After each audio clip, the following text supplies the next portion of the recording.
Hai guys, welcome to Bacarito TV.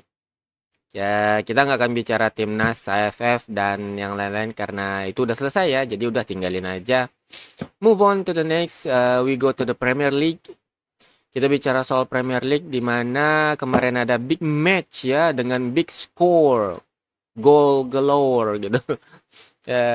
Emang kalau laga-laga Boxing Day ini anomali guys ya. Big match Tottenham versus Liverpool.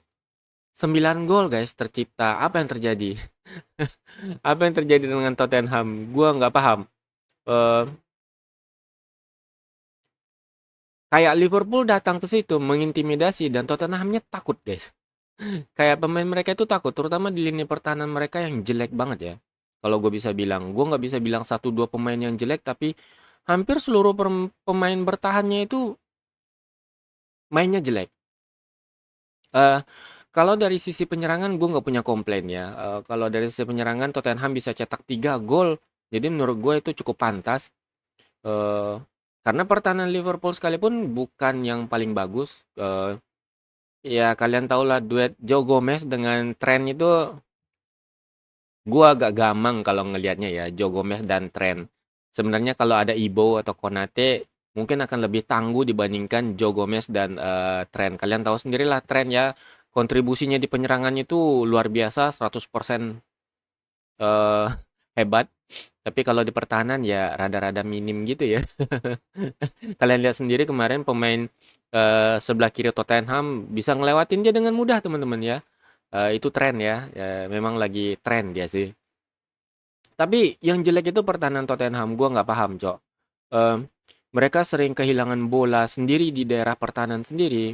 Terus umpan mereka di daerah pertahanan mereka sendiri dari back ke tengah, dari tengah mau ke depan itu kepotong mulu kebanyakan sama pemain Liverpool dan akibatnya fatal ya. Lalu ya pertahanan mereka itu sebenarnya nggak berhasil, amburadul sebenarnya. Kehilangan bola dengan mudah itu fatal sebenarnya. Liverpool sendiri sukses menjalankan taktik mereka mau dari serangan game plan-nya ataupun dari serangan counter attack-nya. Counter attack-nya itu luar biasa ya, cepat banget gitu. Udah cepat, mulus. Kayak berjalannya tuh mulus banget teman-teman ya. Itu harus diapresiasi tapi Tottenham ya gimana guys? Beli pemain nggak sih mereka? Nanti di Januari dah. Januari mereka beli pemain nggak sih di musim dingin ini? Nggak yakin gue ya karena transfer musim dingin ini transfer mahal ya. Dan klub belum tentu ngelepas, pemain juga belum tentu klop dengan strategi karena udah masuk tengah musim gitu ya. Jadi kalau kita lihat dah statistiknya gitu. Tanang, bayangin guys, tembakan ke tembakan aja itu 24 Liverpool, setengahnya ke gawang, setengahnya konversi jadi gol. Tottenham itu 9, terus 5 ke gawang, 3-nya jadi gol. Sebenarnya nggak seperti yang gue bilang nggak punya permasalahan dengan penyerangan Tottenham. Sisi serang mereka itu bagus karena dari 5 tembakan ke gawang mereka bisa konversi 3 gitu loh. Sebenarnya itu tajam ya teman-teman. Cuma memang pertahanan mereka itu gue bisa bilang amburadul gitu ya. Nah, kalau kalian lihat penguasaan bolanya 5748 ya 5248, operannya juga hampir-hampir imbang sebenarnya. Tapi ya kembali lagi ke masalah pertahanan Tottenham. Liverpool punya segala-galanya ketika datang ke markas Tottenham. Mereka datang dengan kepercayaan diri yang tinggi dan permainan yang luar biasa. Sementara Tottenham kayak takut. Mereka kemakan gitu sama Liverpool. Dan gue nggak bisa nge-highlight atau nge-apresiasi satu atau dua pemain Tottenham karena menurut gue ya jadinya rata-rata aja dengan permainan seperti itu. Sisi serang mereka bagus tapi sisi pertahanan mereka jelek. Kalau di Liverpool sendiri, gue harus nge-highlight ya satu dua pemain. Kalau misalnya kayak Trent ya, lu tau lah seperti yang gue bilang, sisi pertahanan dia ya gitulah ya guys ya. Harap maklum. Karena mau cari back kanan yang lebih baik dari sisi bertahan, sisi menyerangnya kurang ya. Mau dicari yang Sisi menyerangnya bagus, sisi bertahannya jelek ya dia gitu. Lalu Joe Gomez, nah Joe Gomez itu mungkin gua ngerasa dia nggak terlalu klop dengan VVD ya. Gue udah beberapa kali lihat kayaknya lebih bagus Konate ya. Cuma sayang Konate cedera, yang ada cuma Kwanza. Yang mana waktu di Piala Carabao ya, Carabao itu sebenarnya juga nggak sip-sip banget tuh kalau gue lihat. Mungkin karena jarang dapat menit bermain ya. Tapi kalau Joe Gomez, gue nggak tahu. Em, apakah pemain ini kayaknya mentok di Liverpool atau gue ngerasa ya, gue ngelihat dia main jadi back kiri lebih bagus cowok daripada back tengah waktu dipasang jadi back kiri. Aneh banget gitu ya. Dari segi bertahan tapi ya, kalau dari segi menyerang sih enggak, guys. Dari segi bertahan. Lalu yang harus diapresiasi satu ya, pemain ini, guys. Pemain super banget. Ryan Gravenberch. Gue nggak tahu kenapa pemain ini bisa jadi seperti ini gitu. Dia kayak menjelma jadi pemain yang berbeda dibandingkan ketika berada di Bayern Munchen. Ketika di era Jurgen Klopp udah kelihatan tanda-tandanya. Hanya aja ya karena dia baru datang, kesempatan bermainnya itu masih sedikit di Piala Eropa, di Piala-Piala Liga. Tapi dia udah nunjukin kemampuan dia, kapabilitas dia. Cuma gue nggak nyangka teman-teman. Ryan Gravenberch ini jadi pemain yang benar-benar komplit kalau menurut gue ya. Dia itu kayak jadi motornya Liverpool. Bukan cuma motor serangan, tapi dalam pertahanan dia juga seperti itu gitu.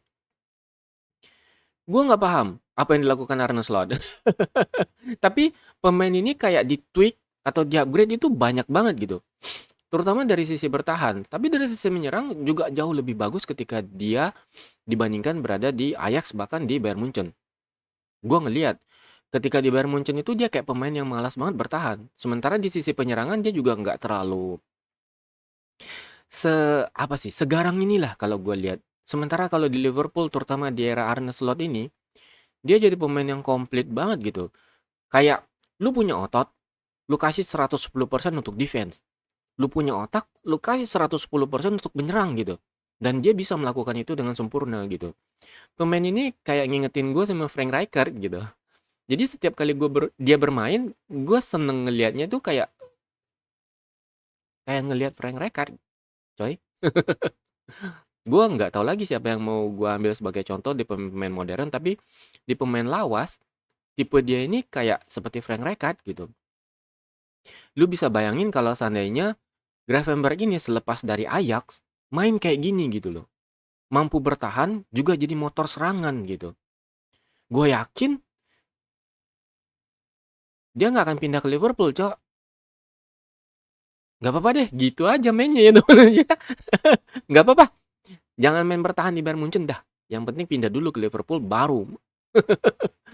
Tapi bener ya guys, kalau dia main seperti ini di Bayern Munchen, gue jamin musim ini dia jadi pemain paling penting di Bayern Munchen.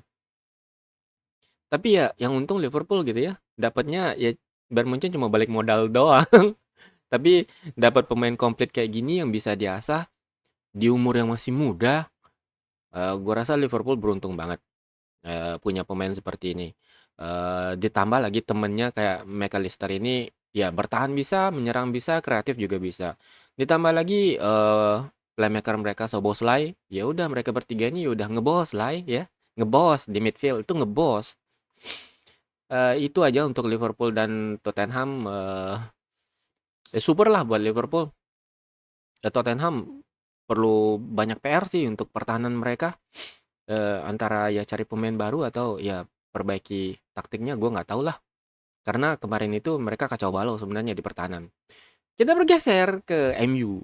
MU lawan Bournemouth. Bournemouth. Aduh guys, ini kayak nostalgia ya. Ketika masa era keemasan Erik ten Hag ya. Kayak nostalgia aja gue gitu. Ngelihatnya. Tapi gue bilang kayak gini. Gua masih belum bisa menilai kinerja Ruben Amorim. Bagaimanapun pemain yang ada ini adalah pemain warisan Erik ten Hag. Bisa jadi ini pemain yang nggak cocok dengan sistem dia dan ini pemain yang ya bukan dia inginkan gitu. Kalau pelatih itu seperti yang lu tahu ya, dia akan punya pemain-pemain yang dia inginkan untuk sistemnya dia gitu. Dan Ruben Amorim nggak ada di sana karena dia masuk bukan di awal musim. Kalau kalau seandainya dia itu bermain di awal musim, dia masuk di awal musim, ikutin pramusim dan kinerjanya jelek, ya kita bisa bilang jelek. Tapi karena dia nggak ikut di sana, ya kita harus fair. Gue masih belum bisa menilai. Mungkin tunggu transfer musim dingin ini. eh Kita lihat apakah MU beli pemain atau enggak. Gue ngerasa ada dua tim yang bakal beli pemain di transfer musim dingin ini ya. Manchester City dan Manchester United. Duo man ya, dua manly ini gue rasa akan beli pemain atau minjem pemain lah ya kalau gue bilang. Karena mereka limbung banget. Man City kita tahu lah pemain inti mereka cedera, cok. Gila, pemain intinya cedera semua. Pada banyak yang cedera, bukan cedera semua, coy. Terutama pemain-pemain pentingnya. MU sendiri gue ngerasa ya untuk saat ini pemain yang ada ini memang bukan pemainnya Amorim dan belum cocok mungkin dengan sistemnya dia yang dia pakai 3-4-3, guys. Gue nggak ngelihat banyak gitu pelatih Eropa yang pakai 3-4-3. Mungkin STY cocok ngelatih MU ya. Bisa bisa tuh karena pakai 3 back. Bawa Jay Idzes, Rido dan satu lagi Justin Hapner gitu kan. Tangguh banget back MU kalau kayak gitu, Cok. Gila nggak tuh? Gue bilang kalau ada, oh iya sih sebenarnya gue ngerasa back Indo mah lebih tangguh dari back MU ya. Jadi entah kenapa ya guys. Ini maaf aja ya. Mesilger, Jay Idzes, Rizky Rido lebih tangguh dari Maguire dan teman-teman. Ketika ngelawan Bournemouth. Ketika ngelawan Bournemouth ya, gue nggak tahu yang lain lah. Eh, Yap Stam sendiri sampai ya sampai ngeluarin eh fatwa guys. Kalau gue bilang Yap Stam merasa pertahanan MU itu kacau balau dan dia bahkan nawarin diri, udah gua aja sih yang ngelatih backnya gitu. Dan tapi benar kalau kita lihat statistik coba ya guys, sebentar ya. Nah ini kalian bisa lihat teman-teman ya. Dari statistik sebenarnya nggak jelek-jelek banget MU. Jeleknya di mana? Sama seperti Tottenham tadi di pertahanannya teman-teman. Gue ngerasa mereka akan beli pemain di musim dingin ini. Kalian bisa bayangin, Bournemouth itu 10 tembakan, setengahnya ke gawang, 3 dikonversi jadi gol, teman-teman. MU 23 tembakan, hanya 7 yang ke gawang dan 7 itu dikonversi jadi hikmah, teman-teman ya. Jadi MU tuh dapat hikmahnya doang gitu. Yang kalau menurut gue udah mereka nguasain bola 60%, coy. Jadi permasalahannya dua ya. Gua ngerasa permasalahannya dua di MU ini. Satu di pertahanan mereka yang memble, yang kedua ya striker mereka yang mandul gitu. Lu bayangin, Cok, 23 tembakan ke gawang, 23 tembakan, hanya 7 yang ke gawang gitu loh. Dan 7-nya itu cuma dapat hikmahnya. Sementara Bournemouth itu 5 yang ke gawang, 3 jadi gol. Yang pertama kalau nggak salah itu set piece ya, corner gitu. Jadi kalau menurut gua ada dua klub yang akan mungkin beli atau pinjam pemain, jual beli pemain lah. Gua rasa kalau kayak MU mereka akan ngeluarin pemain, terus beli.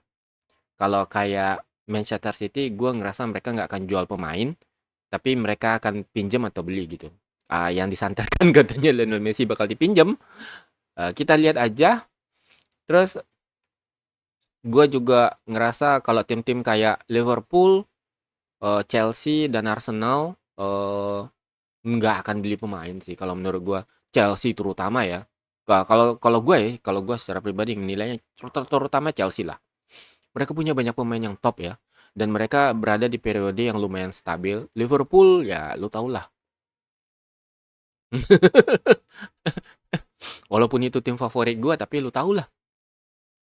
Terkadang kalau di musim dingin itu pelit ya. Tapi nggak bisa disalahin juga. Seperti yang gue bilang, transfer musim dingin itu tricky. Pemain akan luar biasa mahal. Klub asal pemain juga enggan ngelepas kecuali dengan harga mahal karena pemain itu dibutuhkan.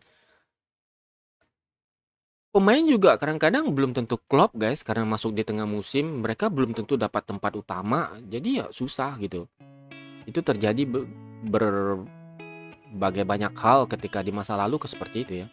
Tapi nggak tahu, kemungkinan, MU dan City akan beli pemain di musim dingin karena pertahanan mereka lumayan amburadul. Kalau Tottenham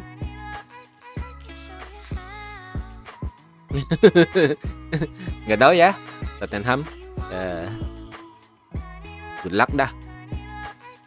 Oke segitu aja, like, see you next video, bye.